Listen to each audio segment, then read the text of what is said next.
안녕하세요 여러분, 웅쌤입니다. 우리가 저번 시간에 1920년대 때 국외에서는 어떤 운동들이 있었나 민족운동을 한번 알아봤었죠.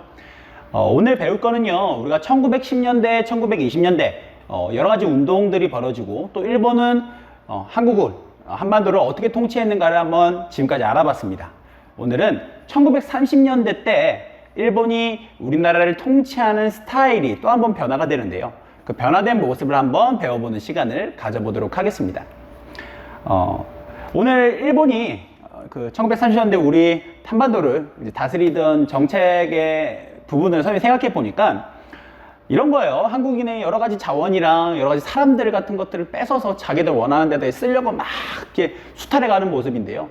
마치 그 모습이 공장 노동자를 세뇌시켜서 공장을 억지로 돌려서 만들어진 생산품을 일본으로 좀 빼내가는 것 같다. 공장이 생각나더라고요. 그래서 공장이라는 모습을 통해서 한번 1930년대 일본의 통치 방식을 표현해 봤습니다. 자, 그렇다면 시작해 보겠습니다. 1930년대 일본의 통치 방식은요, 민족 말살 통치 혹은 민족 말살 정책이라고 할 수 있겠습니다. 이 정책의 내용에 대해서 설명하기 전에 왜 이런 정책을 실시했나를 먼저 알아봐야 될 텐데요.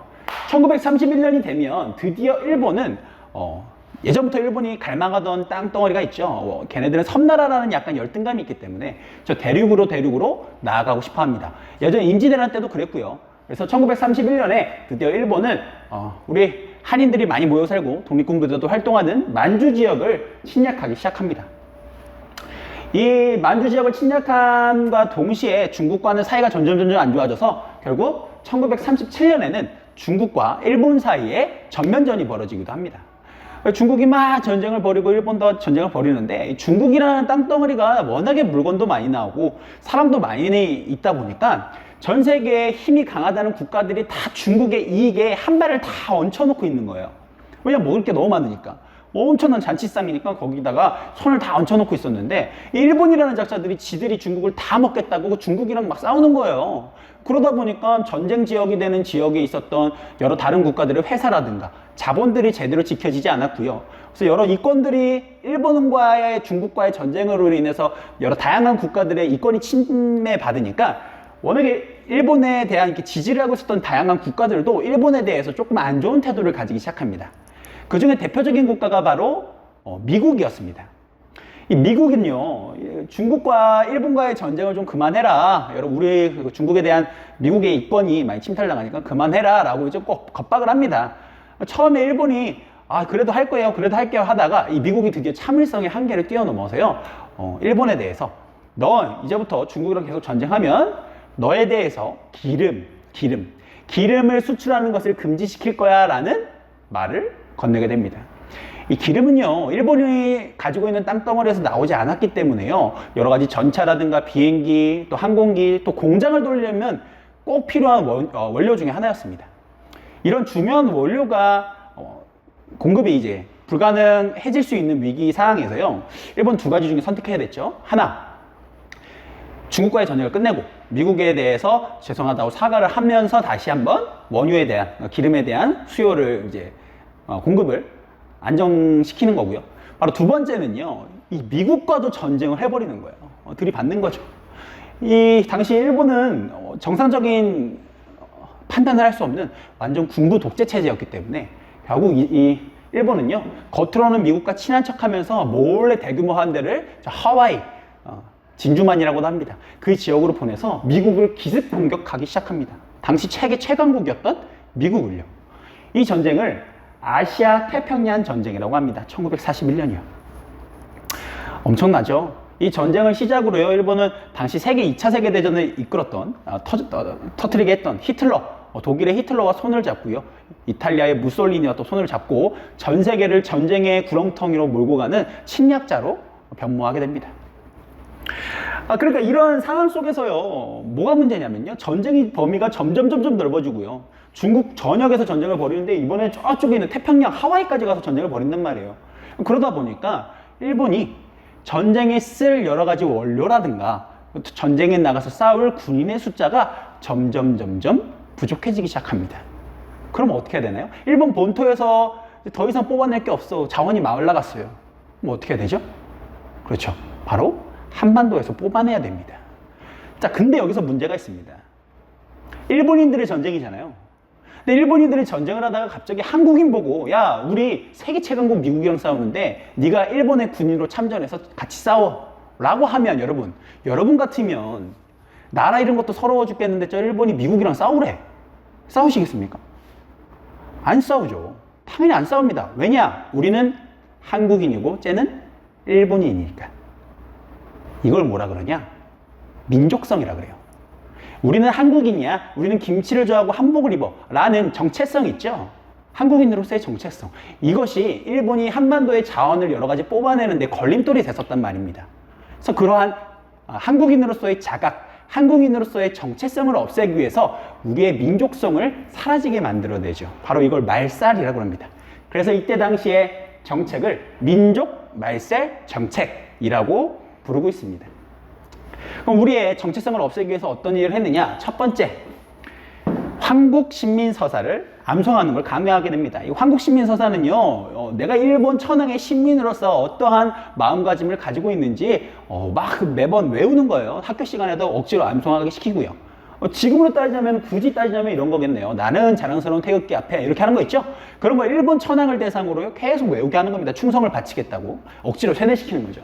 두 번째로는요, 일본에서 굉장히 신성시 여기는 신사라는 곳이 있습니다. 그 신사에 가서 여러 가지 참배, 이제 절을 하고, 기원하고 이런 행위를요, 억지로 시키게 됩니다. 신사 참배를 강요하게 되죠.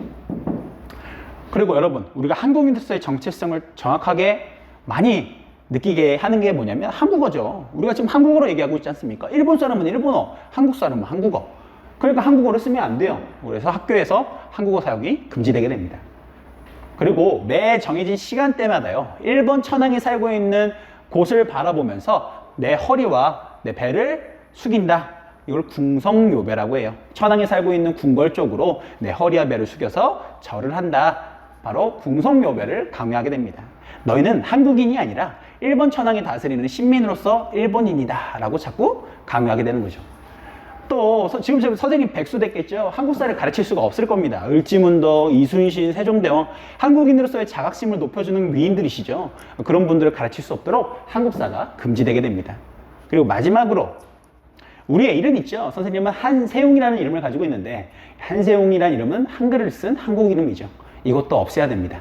그래서 한반도에 있었던 여러 사람들의 이름을 기존 이름이 아니라 일본식 이름으로 모조리 다 변화할 수 있도록 요구한 게 바로 창씨개명, 성과 이름을 일본식으로 바꾸는 것을 강요하게 됩니다. 이거를 이제 이렇게 하는 거죠. 선생님이 한세웅인데 나카무라가 되는 거예요. 나카무라. 자, 이런 식으로 한국인들의 정체성을 조금 없애고 나서요, 이제 드디어 본격적으로 빨대를 꽂고 한반도에는 자원과 인적 수탈을 강행해야 되겠죠. 마치 그 모습이요, 한반도에 있는 여러 물건들이나 여러 사람들을 억지로 뽑아내려고 하는 모습들이 마치 일본이 전쟁을 하는데 이 한반도 전체를 보급기지로 생각하는 것 같다라고 해서 이 정책들을 병참기지화 정책이라고 합니다. 우리가 벨트그라운드 게임하다 보면요, 보급상자가 떨어집니다. 근데 보급상자가 만들어지는 공장 같은 지역이 있을 거 아니에요. 그리고 거기를 병참기지라 그럽니다. 군인들이 사용할 총, 군인들이 먹을 쌀 같은 것들을 만들어내고 보관하는 곳이죠. 일본 입장에서는 이 병참기지를 바로 한반도에 만들겠다. 그래서 어떤 것들을 뺏어가는지 한번 알아보도록 하겠습니다. 바로 군사들이 먹을 쌀을 가져가야겠죠. 미국 쌀입니다. 그리고 총을 쏠려면 철이 있어야 되는데 철이 많이 부족했어요. 그래서 금속을 공출이라는 명목하에 수탈해 갑니다. 심지어는요, 학교에서 각 지역의 각 가정에 있는 그 숟가락 있죠. 젓가락, 쇠로 된 젓가락까지 뺏어가가지고 집에서는 나무 젓가락과 나무 숟가락으로 밥을 먹게 했을 정도로 굉장히 악랄하게 수탈해 갔습니다. 그 다음으로는요, 쌀을 다 가져가니까 사람들이 배불리 먹지 못하잖아요. 그러니까 억지로 식량을 배급해주면서 수탈을 더욱 보조해주는 역할을 수행하기도 했고요. 그리고 전쟁을 하다 보면 비행기들 이제 비행장이라든가 또 석탄, 또 철 같은 것들을 캐내야 될 인력이 필요한데, 그런 사람들을 이제 뽑아갈 수 있는 이거를 억지로 뽑아서 일을 시킨다. 그래서 징용이라는 제도를 실시하기도 했습니다.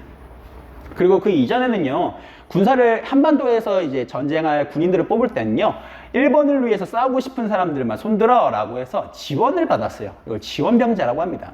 근데 우리가 일본 전쟁에 왜 낍니까? 지원을 잘 안 하죠. 그러다 보니까 인력 수급에 대해서 굉장히 불안정해지니까 이제는 일정 나이가 되면 일본의 군대로 강제 입대하게 되는 징병제를 실시하게 됩니다. 그리고요, 이 전쟁의 길이가 1931년부터 1941년 계속 전쟁이 늘어나니까 전선에 나가 있었던 군인들의 여러 폭동이나 학살 같은 사건들이 만연하게 됩니다. 지역에 가서 막 성폭력을 자행하면서 막 성병에 걸려요, 군인들이. 그러니까 전투력이 낮아지니까 이 성병에 걸리는 걸 막고자 일본 정부가 정부 주최하에 우리 한국뿐만 아니라 중국, 러시아, 뭐 네덜란드인까지 포함해가지고 억지로 아녀자들, 어린 학생들을 거짓된 명목으로 모은 다음에 성적 놀이개로 활용하는 일본군 위안부까지 벌어지게 됩니다. 이게 지금까지도 문제가 되고 있죠. 아직까지도 일본은 정확한 또 확실한 원인 규명과 사과를 하고 있지 않습니다. 자, 이처럼요, 한반도를 마치 자신들의 전쟁 수행을 위한 병참기지로 생각한 이 병참기지화 정책과 이 병참기지화 정책을 하기 위해서 우리의 민족성을 말살하라고 했던 민족 말살 정책을 통해서요, 이런 모든 걸 일본이 가져가서 전쟁 수행을 열심히 지속하려고 했지만요, 어쩔 수가 없죠. 전 세계와 거의 모든 전쟁을 벌이고 있는 일본이 이길 확률은 거의 없습니다. 점점 패전에 가까운 분위기가 일어나고요. 1940년대로 넘어가게 되면서 일본 이거 망하겠다라는 분위기들이 속출하게 됩니다. 이런 분위기 속에서 앞으로 일본이 망하고 한반도에 도대체 어떠한 정부가 구성돼야 되는가, 한반도에는 어떠한 독립을 만들어내야 되는가라는 우리 선조들의 고민을 우리가 다음 시간에 한번 알아보도록 하겠습니다. 지금까지 선생님이랑 같이 배워줘서 고맙고요. 다음 시간에 뵙겠습니다. 풍바.